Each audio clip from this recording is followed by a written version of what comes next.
ఇప్పుడు కేటీఆర్ కూడా ఒకటే పదం వాడుతా ఉన్నాడు, కవిత కూడా ఒకటే పదం వాడుతా ఉంది, కోవట్టులు ఉన్నారని. ఇప్పుడు నేను కోవట్టును కాదని కవిత చెప్పుకునే ప్రయత్నం చేసింది.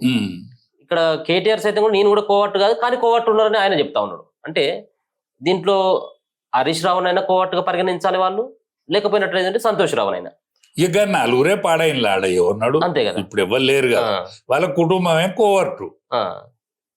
ఇప్పుడు దయ్యాలు, భూతాలు, కామన భూతాలు, రాక్షసులు వీళ్ళందరూ వేషాలు చూపెడతారు కదా మన సినిమాలో. అవును, ఇది వానికి పనులు పెద్దగా, వానికి కొమ్ములు ఇవన్నీ చూపెడతారు కదా.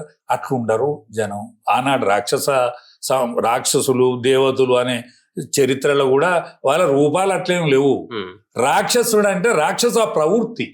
ఆ ప్రవృత్తిని మనకు చూపెట్టేందుకు, మనం సినిమా చూసేందుకు ఆ ప్రవృత్తిని మనకు చూపెడతారు. కానీ ఆ ప్రవృత్తి ఉంటది. ఆ ప్రవృత్తి వాళ్ళకు ఉన్నది, వీళ్ళ ఆయన సంతానానికే ఉన్నది ఆ ప్రవృత్తి. మిగతా వానికి ఏమనుకున్నది. ఓకే, ఇప్పుడు పార్టీ పెట్టేటువంటి సాహసం ఏమైనా చేసేటువంటి అవకాశం కనపడతా ఉంది సార్ ఆమె? ఇప్పుడు ఈ టోటల్ పార్టీకి ఎవడ అచ్చటోళ్ళు లేడు. ఈ టోటల్ పార్టీకే ఎవడ అచ్చటోళ్ళు లేడు. ఇప్పుడు ఆనాడు మేము ఉద్యమాలు పనిచేసినాం కదా, 18 ఏళ్ళ నుంచి 35 ఏళ్ళు ఉన్నోడు ఇవాళ వాని వయసు ఎంత? 18 ఏళ్ళోడు 45 అయిండు. అవును, 30 ఏళ్ళోడు 55, 60కి వచ్చిండు. ఈ 55, 60కి వచ్చిన వాళ్ళ ఒకడు కుంటోడైండు, ఒకడు మెంటోడైండు. నానా ఆర్థిక ఇబ్బందులు, పిల్లల పెళ్లిళ్ళు, సావులు, బతుకులు, రోగాలు, ఎవడు అరుచుకున్నోడు లేడు, వీడు చూసినోడు లేడు, అనేక మంది ఆగమై ఉంటుంది. నీకు 18 ఏళ్ళ నుంచి 30 ఏళ్ళోడు ఈ పార్టీలు లేడు. వాడు డైరెక్ట్ నరేంద్ర మోడీ కనెక్షన్కి వెళ్ళిపోయాడు. ఆడ బీజేపీ శాఖ లేదు, ఆర్ఎస్ఎస్ శాఖ లేదు. ఊళ్ళే ఉంటుంది, ఆర్ఎస్ఎస్ ఉంటుందా? ప్రతి ఊరికి ఉంటుంది ఆర్ఎస్ఎస్. ఏమన్నా ఐవన్ ఊళ్ళు ఉంటుంది కావచ్చు. ఏవీపీ ప్రతి కాలేజీ కాడు ఉంటుంది. ప్రతి ఊళ్ళే వాడు 18 ఏళ్ళ నుంచి 30 ఏళ్ళోడు వాడు మోడీ అంటాడు. వాడు హిందూ బీజేపీ అండి. మళ్ళీ అటు పోను ఇటు పోను హిందూ బీజేపీ. ఓకే, కానీ నీ పార్టీలో 18 ఏళ్ళ నుంచి 30 ఏళ్ళు లేడు. ఆనాడు మేము ఉంటిమి ఉద్యమంలో తిరిగినాడు. వాళ్ళు జెండా కట్టేది, జై నినాదాలు కొట్టేది, బస్సు ఎక్కేది, దెబ్బలు పడేది, దెబ్బలు కొట్టేది. ఆ యువత ఏది ఉన్నదా? ఇప్పుడు మళ్ళీ నీ ముసలోళ్ళు, నీ పార్టీలు ఉన్నోళ్ళు అందరూ కూసేరి అన్ని పార్టీ పాడుగానికి ఇట్లా నాశనం చేసే కదా. ఆ గాడిత కొడుకులు బాగుపడరు, మనం ఆగమవుతారని వాళ్ళు అనుకోవచ్చు. ఇప్పుడు అంతా మరి యువత అంతా ఇప్పుడు కమలాకుంట్ల కవిత పార్టీలో చేరుతారేమో. ఏమున్నదని మా దగ్గర, ఏమున్నదని, ఏ నినాదం ఉన్నదా?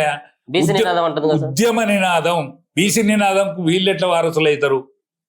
ఏం చాలా రోజులే తిప్ప తలడియబట్టి జ్యోతిరావు పూలే అంటది, ఇదంటది, అదంటది. అంటే మీకు కలవకుంటోళ్ళే ఇవన్నీ చేస్తారా? బతుకమ్మది మీదే, బతుకమ్మ వీళ్ళదా? వీళ్ళ అమ్మ ఆడిందా బతుకమ్మ? బతుకమ్మ అంటే కవితమ్మ అంటారు కదా. అట్లా కాదు సార్, అంతకంటే ముందుగాల బతుకమ్మ, బహుజనుల బతుకమ్మ. బతుకమ్మ ఇవ్వాలి బహుజనులు, దొరలు గాని దేశముఖులు గాని వాళ్ళ ఇంట్లో ఏలోళ్ళు ఎత్తుకపోవాలి. బతుకమ్మని ఏలోళ్ళు ఎత్తుకపోవాలి, లేకపోతే సాకలోడు ఎత్తుకపోవాలి, మంగళోడు ఎత్తుకపోవాలి. వీళ్ళైతే పోయిలా చెరువు కట్టకాడు వీళ్ళ ఆడిల్లా ఆట పేర్చి పెట్టేది కావచ్చు. బతుకమ్మ పేర్చి పెడితే వీళ్ళు ఎత్తుకపోయేది. ఇవ్వలో పని వాటి రోజులు పేరవాల్సిందే. అది వీళ్ళకి ఏమాది వీళ్ళకి అర్థదానే వీళ్ళకు. ఎందుకంటే నేను నాటి నుంచి, నా చిన్ననాటి నుంచి కూడా చూసిన. ఇప్పుడు మీరు ఎవరో తెలియదు నాకు, అంటే మీ క్యాస్ట్ ఏందో తెలియదు. కానీ మన చెల్లె ఎక్కడికి పోతుంది? అమ్మగారింటికి పోదా? మా చెల్లె మా అమ్మగారింటికి పోయేది, అవు ఆడుకున్న సంతోషం. నా భార్య పోయేది వాళ్ళ అమ్మగారింటికి, మా చెల్లెలు మేము తీసుకొచ్చుకునేది. ఇవన్నీ ఉండే కదా. మరి వీళ్ళ ఇళ్ళ గట్ట జరిగిందా? బతుకమ్మ ఎట్లయితుంది వీళ్ళది? దామెకి ఏం దొరకక బతుకమ్మ పట్టుకుంటే మేము కవిత బతుకమ్మ ఆడాలి, బతుకమ్మ అంటే కవిత అని మా అసలు పిచ్చి కూడా కొడుకు లేరా?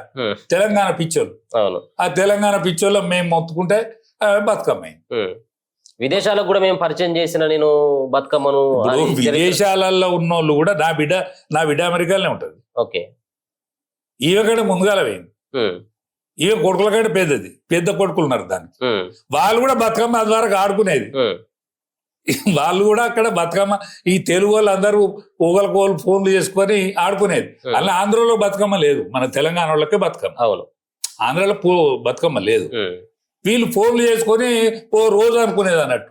ఓ రోజు అనుకొని ఆడ ఈ మనం సద్దులు, లేకపోతే పిత్రామాస, అంతకన్నా ముందుగాల బొడ్డమ్మ, ఇవన్నీ వీళ్ళకి ఎరికేనా?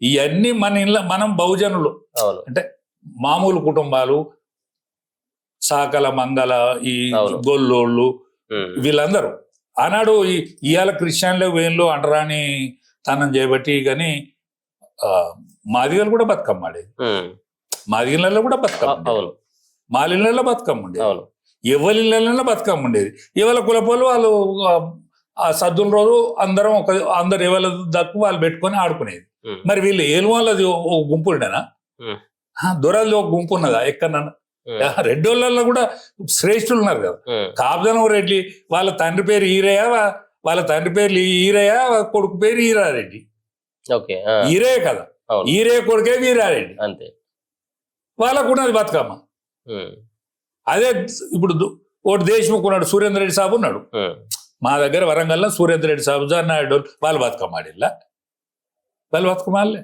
ఓకే ఏంటంటే ఈమెకో సబ్జెక్ట్ కావాలి కదా ఉమ్, ఈమెకో సబ్జెక్ట్ కావాలి కాబట్టి దాని పేరు తెలంగాణ జాగృతి చేసి బతుకమ్మలు వచ్చి ఉమ్, ఆమెకు ఒక మెటీరియల్ కావాలి కదా ఇప్పుడు కొడుకు వచ్చే బిడ్డెట్ రావాలి ఓకే ఇప్పుడు నేను దళితుడిని ముఖ్యమంత్రి చేస్తాను నేను కాపల కుక్క లెక్క ఉంటాను అన్నాడు ఆయన నేను కాపల కుక్క లెక్క ఉంటా దళితుడే ముఖ్యమంత్రి అన్నాడు అవును ఎవరన్నా అన్నారు ఈయన ఉమ్, ఎందుకంటే ఇది వచ్చేది కాదు సచ్చేది కాదు రాని దానికి ఎవడో కూడా అన్నావేం అన్నాడు అనుకున్నాడు అవును మెజార్టీ వచ్చినాక నేను కూర్చుంటా అన్నాడు అవును మరి అది వరకు ఏమన్నా అన్నారా ఉప ముఖ్యమంత్రి అన్నాడు ఉప ముఖ్యమంత్రి అన్నాడా మరి ఉప ముఖ్యమంత్రి పాపం రాదన్న కాంగ్రెస్ పార్టీని ఇడిచిపెట్టి వచ్చే అవును మన శ్రీయర్ సాబు దీనికి వ్యతిరేకమే అవును దేనికి ఆ, ఆయన టిఆర్ఎస్ కి టిఆర్ఎస్ కు వ్యతిరేకం తెలంగాణకు వ్యతిరేకం ఆయన తెలుగుదేశం పార్టీలో అవును. శ్రేష్ఠుడు అగ్రగణ్యుడు అవును రాజన్న పాపం కాంగ్రెస్ పార్టీని ఇడిచిపెట్టి వచ్చాడు వచ్చిండు వచ్చినోడు ఉప ముఖ్యమంత్రి చేతివి ఆయన అట్లే ఉంటే ఏమన్నా అవునా ఇది తిన్నా ఉమ్, కొంచెం అవునా ఉమ్, శ్రీహరిని తీసుకొచ్చి మళ్ళా ఆయన పార్లమెంట్ పోయిన ఆయన తీసుకొచ్చి ఆయన ఉప ముఖ్యమంత్రి అంటే మనం మళ్ళీ వచ్చేసరికి దానికి పూసేసేది అవును మళ్ళీ వచ్చేసరికి మంత్రులే లేరా నువ్వు ఒక్కరిమే మంత్రి ఉమ్, నువ్వు ఒక్కరిమే మంత్రి మన ఓ మంత్రి ఆ, ఓ మంత్రి అయినా ఆయనకి ఎరకలే పెద్ద మనిషికి మహమూద్ అలీ మహమూద్ ఆయనకు ఓ మంత్రి అంటే ఓ మంత్రి దానికే దట్టలు కట్టి ఇట్లా చేతుల మీద ముద్దులు పెట్టేదానికి అంతే అప్పుడు ఆయన ఈయనకు ఆయనకు జట్టి కడతాడు అంతే జట్టి కట్టిన కింద ఆయనకు హోం మంత్రి రాసిచ్చాడు ఆయన హోం మంత్రి అంటే ఆయన ముందర పోలీసు వాళ్ళు పోతారు ఆయన ముందర పోలీస్ వ్యాన్ పోతుంది అంతే పోలీస్ వ్యాన్ పోతే ఏం మాట్లాడాలి ఎవరికి ఏం మాట్లాడాలని ఆయనకేం తెలియదు పాపం. అవును మంచోడు ఉమ్, తన మంచోడు అదే ఆయన పేద ఆవుల పాము ఉమ్, ఆవులది పాల పాము పెద్ద శ్రీమంతుడు ఓకే ఇవన్నీ చూసిండు ఎవరి దగ్గర ఏం పడాయి అవన్నీ సాటు ముళ్ళలు అనిపించాడు ఓ నోటికి ఇడిపించాడు సాటుకి ఇడిపించాడు బండి అయితే నడిపాడు ఇప్పుడు కల్వకుంట్ల కవిత పార్టీ పెట్టాలంటే సార్ ఒకటి ఏదైనా కానీ ఆర్థిక అంశాలతో ముడిపడ్డటువంటి ఆ పరిస్థితి ఉంటుంది పార్టీ అంటే చిన్న విషయం కాదు ఇప్పుడు పార్టీ పెట్టి నడిపించేటువంటి స్తోమత అంటే పైసల స్తోమత ఈ 10 సంవత్సరాల్లో కల్వకుంట్ల కవిత సంపాదించుకుంది అనుకోవచ్చా మీరు ఎందుకంటే ఉద్యమం అప్పుడు కల్వకుంట్ల కవితకు ఉన్నటువంటి ఆస్తులు ఎంత కల్వకుంట్ల కుటుంబానికి ఉన్నటువంటి ఆస్తులు ఎంత మీకు తెలుసు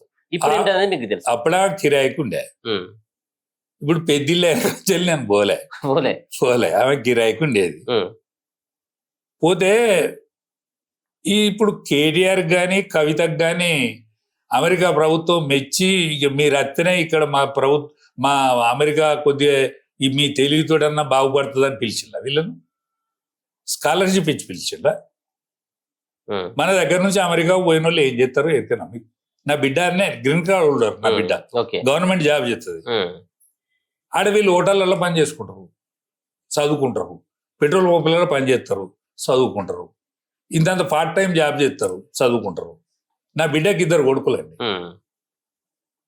చిన్నోడు 5th యూనివర్సిటీలో పెద్దోడు 5th యూనివర్సిటీలో చదువుతాడు మంచి క్లెవర్ కానీ వాడు ఆ కాలేజీలో కూడా పనిచేస్తాడు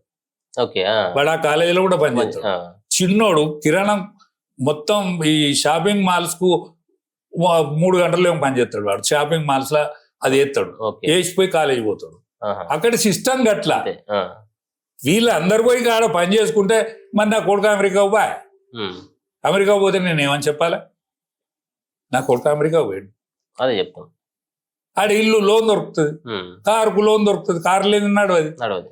కారులో తిరుగుతా నా కొడుకు కన్నా పోయా తిరిగట్టిండు. ఇల్లు పెద్దదే ఉంటది, వీడి జీవితాంతం వీడు చచ్చిపోయేదానిక దానికి బాకీ తీరు. సరే, అంటే అక్కడి ఆర్థిక వ్యవస్థగా గట్టు ఉంటది. వీళ్ళు కూడా గాడికి గట్లపోయిన వాళ్ళే, అంతే. గాడికి గట్లపోయిన వాళ్ళే. వీళ్ళకి సరిగ్గా కాయిదాలు లేకుంటే మన ఆయన ఉండే కాంగ్రెస్ పార్టీలో మొన్న ఓడిపోయింది చూడ ఆయన గౌడు ఎవరు కాంగ్రెస్ పార్టీలో మనకు మొన్న పార్లమెంట్ అసెంబ్లీకి పోటీ చేసి ఓడిపోయాడు. నా నోట్లే ఉన్నది ఆయన, ముఖేష్ మన నిజామాబాద్ ఆయన, కానీ ఇక్కడ పోటీ చేసిండు చూడండి. ఆయన పార్లమెంట్ మెంబర్ ఉండే ఒకసారి, అంజన్ కుమార్ యాదవ్. అంజన్ కుమార్ యాదవ్, గౌడు గౌడు. ఓకే. ఆయనే ఈయనకు వీసా ఇప్పించడు. రాజేంద్ర అన్న మన ఈయన మన కేసీఆర్ ఫోన్ చేసిండు ఆయనకు. కేసీఆర్ ఫోన్ చేస్తే ఆయనే వీసా కాయిదాలు కథో కార్ఖానం ఇదంతా సరి చేసి చేసినాక ఆడికంటే ఇక్కడ మంచిగా బతుకుదేరు ఉన్నదని మళ్ళీ చిల్లది వచ్చిండ్రు. ఓకే. సో వచ్చి దీన్నంతా ఆగం చేసి కొంగలు దొక్కిన మడుగు చేసిండు.